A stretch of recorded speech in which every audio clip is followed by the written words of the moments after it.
नमस्कार, दिन भर की बड़ी खबरों में आपका स्वागत है। मैं हूं मीनू। आज इस बुलेटिन में बात करेंगे राहुल गांधी के बीजेपी पर वार की, जानेंगे सवालों में आए चुनाव आयोग की, कैसे बीजेपी नेता ने पीएम मोदी की बढ़ा दी मुसीबत की। बात करेंगे ईवीएम पर सुप्रीम कोर्ट में कैसे फंसा चुनाव आयोग और बुलेटिन के अंत में बात करेंगे पश्चिम बंगाल में रामनवमी पर हुई हिंसा की। लेकिन तमाम बड़ी खबरों से पहले एक नजर सुर्खियों पर। पश्चिम बंगाल के मुर्शिदाबाद में रामनवमी पर फिर हुई हिंसा, शोभा यात्रा के दौरान फेंके गए बम और पत्थर, 20 लोग घायल। बीजेपी ने की एनआईए जांच की मांग। मुख्यमंत्री अरविंद केजरीवाल की याचिका पर सुनवाई के दौरान राउज एवेन्यू कोर्ट में ईडी ने किया दावा, कहा बेल के लिए जेल में आम और मिठाई खा रहे केजरीवाल। दिल्ली सीएम के वकील ने कहा डॉक्टर ने जो कहा वही दिया जा रहा। सांसद संजय राउत के बिगड़े बोल, बीजेपी उम्मीदवार नवनीत राणा को बताया डांसर, कहा यह लड़ाई कांग्रेस के बलवंत वानखेड़ा और उस तथाकथित नाची के बीच नहीं है, बल्कि यह लड़ाई महाराष्ट्र और नरेंद्र मोदी के बीच है। शिल्पा शेट्टी के पति राज कुंद्रा पर ईडी का एक्शन, मनी लॉन्ड्रिंग केस में 98 करोड़ रुपए की संपत्ति जब्त। आशंकाओं को लेकर उठ रहा ईवीएम पर सवाल, संभव नहीं मशीन से छेड़छाड़, सुप्रीम कोर्ट में बोला चुनाव आयोग। पीएम नरेंद्र मोदी से भारत में 22 अप्रैल को मिलेंगे एलन मस्क, भारत में 2-3 बिलियन डॉलर्स के इन्वेस्टमेंट के रोडमैप पर होगी चर्चा। 21 राज्यों और केंद्र शासित प्रदेश की 102 सीटों पर वोटिंग आज। 2019 में इन सीटों पर सबसे ज्यादा भाजपा ने 40, डीएमके ने 24, कांग्रेस ने 15 सीटें और अन्य को 23 सीटें मिली थी। बटन कोई भी दबाओ, वोट बीजेपी को। ईवीएम में गड़बड़ी की शिकायत पर सुप्रीम कोर्ट हुआ सख्त, चुनाव आयोग को भेजा नोटिस। भाजपा राष्ट्रीय प्रवक्ता शहजाद पूनावाला ने गांधी परिवार, कांग्रेस और विपक्षी गठबंधन पर साधा निशाना, कहा सेना और सुरक्षा बलों का अपमान कांग्रेस और ईडी गठबंधन की पहचान बन चुकी है। कांग्रेस के नेता हमेशा सुरक्षा बलों का अपमान करने वाले बयान देते हैं, लेकिन सोनिया गांधी, राहुल गांधी और कांग्रेस के राष्ट्रीय अध्यक्ष मल्लिकार्जुन खड़गे चुप्पी साधे रहते हैं। दिल्ली शराब नीति से जुड़े मनी लॉन्ड्रिंग मामले में पूर्व सीएम मनीष सिसोदिया को कोर्ट से लगा झटका, 26 अप्रैल तक बढ़ाई गई न्यायिक हिरासत। रामनवमी हिंसा पर बोली सीएम ममता बनर्जी, कहा रामनवमी के रैली में लोग हथियार लेकर क्यों गए। भाजपा से पूछना चाहती हूं कि रामनवमी के ठीक एक दिन पहले आपने डीआईजी को क्यों हटाया। अब किराने की दुकान पर भी मिल सकेगी सर्दी जुकाम और बुखार की दवाइयां, मोदी सरकार लेने जा रही बड़ा फैसला। केरल के कन्नूर में रैली के दौरान बोले राहुल गांधी, कहा भाजपा देश में एक इतिहास और एक भाषा थोपना चाहती है, हम आपके इतिहास की रक्षा कर रहे। चुनावी रणनीतिकार प्रशांत किशोर ने राजद नेता तेजस्वी यादव पर साधा निशाना, कहा तेजस्वी जैसे नेता अगर देश को दिशा देंगे तो वही हाल होगा जैसा लालू राबड़ी ने बिहार का किया। ईडी दफ्तर पहुंचे आप विधायक मानतुला खान, वक्फ संपत्तियों से जुड़े मनी लॉन्ड्रिंग केस में होगी पूछताछ। कांग्रेस का राहुल यान न तो लॉन्च हो रहा न ही कहीं उतर रहा, केरल में राजनाथ सिंह ने राहुल गांधी पर कसा तंज, बोले राहुल गांधी अपनी हार के बाद उत्तर प्रदेश से केरल चले गए हैं। मंडी संसदीय सीट पर कांग्रेस के प्रत्याशी विक्रमादित्य सिंह ने कंगना रनौत को बताया बरसाती मेंढक, बोले कल चले जाएंगी मुंबई। वह जिस तरह की वेशभूषा पहन रही है उससे तो ये पता चलता है कि जैसे वह किसी फिल्म की शूटिंग कर रही है। महिला पहलवानों से यौन उत्पीड़न के मामले को लेकर डब्ल्यूएफआई के पूर्व अध्यक्ष और बीजेपी सांसद ब्रजभूषण बोले घटना के वक्त दिल्ली में नहीं था। अगर मेरी पत्नी को कुछ हुआ तो छोड़ूंगा नहीं, जेल में बंद पाकिस्तान के पूर्व प्रधानमंत्री इमरान खान ने सेना प्रमुख असीम मुनीर को दी धमकी। बंगाल की स्थिति बेहद खराब है, तुरंत कुछ किया जाए। रामनवमी पर हिंसा को लेकर बीजेपी नेता शुवेंदु अधिकारी ने राज्यपाल को लिखी चिट्ठी। प्रधानमंत्री नरेंद्र मोदी के बाद अब अमिताभ बच्चन को किया जाएगा लता दीनानाथ मंगेशकर अवार्ड से सम्मानित। AR रहमान और अभिनेता रणदीप हुड्डा को भी मिलेगा सम्मान। चुनाव के दौरान कौन बेवकूफ होगा जो ऐसी बातें करेगा, चिराग पासवान की मां को गाली देने के मामले में बोले तेजस्वी यादव, कहा अगर ऐसी बात मेरे कान तक आई होती तो यह कोई टॉलरेट करता है क्या। नक्सलियों के खात्मे से पहले कांग्रेस का खात्मा जरूरी, बस्तर में वोटिंग से पहले छत्तीसगढ़ के सीएम विष्णुदेव साय ने कही बड़ी बात।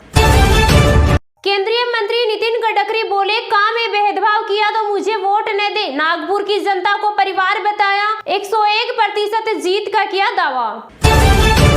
बीजेपी शासित राज्य से चुनाव लड़ने में डर रहे हैं राहुल गांधी। पूर्व सीएम गुलाम नबी आजाद ने कांग्रेस के पूर्व अध्यक्ष राहुल गांधी पर साधा निशाना, कहा वह भाजपा से लड़ने का दावा करते हैं लेकिन उनकी हरकतें कुछ और ही संकेत देती है।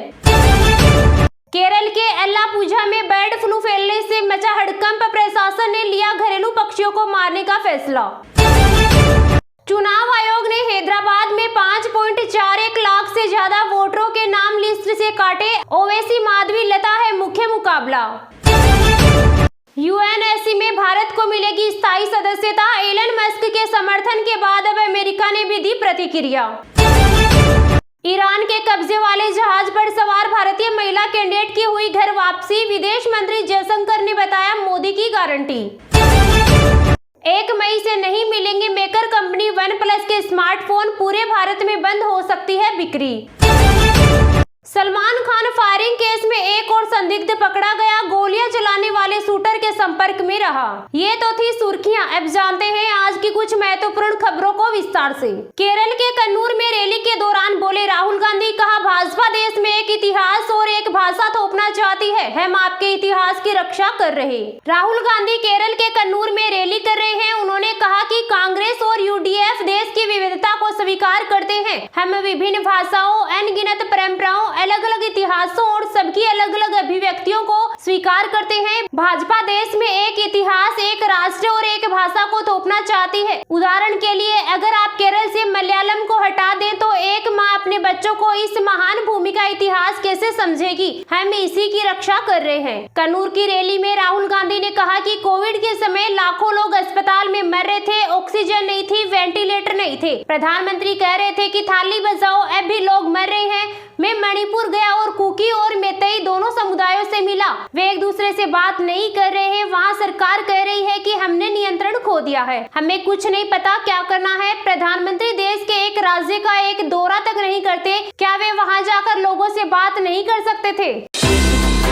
पीएम मोदी ने लोकसभा चुनाव लड़ने वाले सभी बीजेपी और एनडीए उम्मीदवारों को व्यक्तिगत रूप से लिखा पत्र, कहा आप सभी संसद पहुंचेंगे, ये मेरा विश्वास है, एक एक वोट मजबूत सरकार बनाएगा। प्रधानमंत्री नरेंद्र मोदी ने लोकसभा चुनाव लड़ने वाले सभी बीजेपी और एनडीए उम्मीदवारों को व्यक्तिगत रूप से पत्र लिखा है। इस लेटर में पीएम मोदी ने सभी उम्मीदवारों को जीत का विश्वास दिलाया है। पीएम ने लिखा, आप सभी जनता के आशीर्वाद से संसद पहुंचेंगे, हमें मिलने वाला एक एक वोट मजबूत सरकार की ओर बढ़ता कदम होगा। पीएम ने आगे लिखा, एक टीम के रूप में हम निर्वाचन क्षेत्र के लोगों और क्षेत्र के कल्याण के लिए कोई असर नहीं छोड़ेंगे। यह लेटर भाजपा द्वारा किसी निर्वाचन क्षेत्र में हर किसी तक पीएम का संदेश पहुंचाने की कवायद का हिस्सा है। कोयम्बटूर लोकसभा सीट से भाजपा उम्मीदवार कुप्पुस्वामी अन्नामलाई को भेजे लेटर में पीएम लिखते हैं, रामनवमी के शुभ अवसर पर आपको लिखते हुए खुशी हो रही है। मैं आपको अच्छी सरकारी नौकरी छोड़ने और लोगों की सेवा करने के लिए प्रतिबद्ध होने के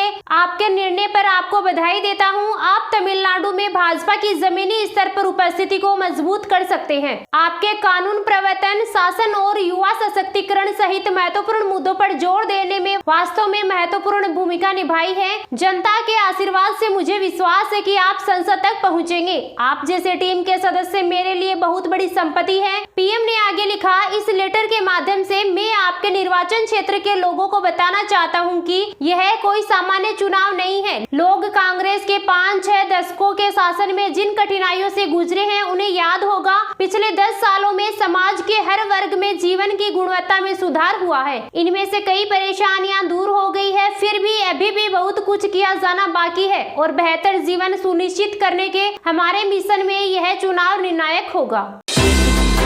अब किराने की दुकान पर भी मिल सकेगी सर्दी जुकाम और बुखार की दवाइयां, मोदी सरकार लेने जा रही है बड़ा फैसला। जी हां, केंद्र सरकार जल्द ही एक बड़ा फैसला लेने जा रही है। सर्दी जुकाम और बुखार में इस्तेमाल होने वाली दवाओं को किराना की दुकानों पर भी बिक्री के लिए मुहैया कराने की तैयारी की जा रही है। केंद्र सरकार ओटीसी यानी ओवर द काउंटर दवाइयों के लिए एक नीति लाने की तैयारी कर रही है। इसके लिए एक समिति बनाई गई है जो इस पर विचार कर रही है। ओटीसी यानी ओवर द काउंटर उन दवाओं को कहा जाता है जिन्हें बिना डॉक्टर के प्रिस्क्रिप्शन के बेचा जा सके। अमेरिका, ब्रिटेन और ऑस्ट्रेलिया जैसे देशों में यह नीति पहले से लागू है। अब इसे भारत भारत में लागू कराने की तैयारी की जा रही है। रिपोर्ट के मुताबिक सरकार इस नीति को ग्रामीण इलाकों को ध्यान में रखते हुए लाने की तैयारी कर रही है। दरअसल ग्रामीण इलाकों में डॉक्टरों की कमी है। इसके अलावा ग्रामीण इलाकों में मेडिकल स्टोर भी कम उपलब्ध होते हैं। ऐसे में कई बार लोगों को जरूरी दवाएं भी नहीं मिल पाती है। कई मामलों में तो समय पर जरूरी दवा न मिलने के कारण मरीजों की हालत और गंभीर हो जाती है। इसी कारण समिति की ओर से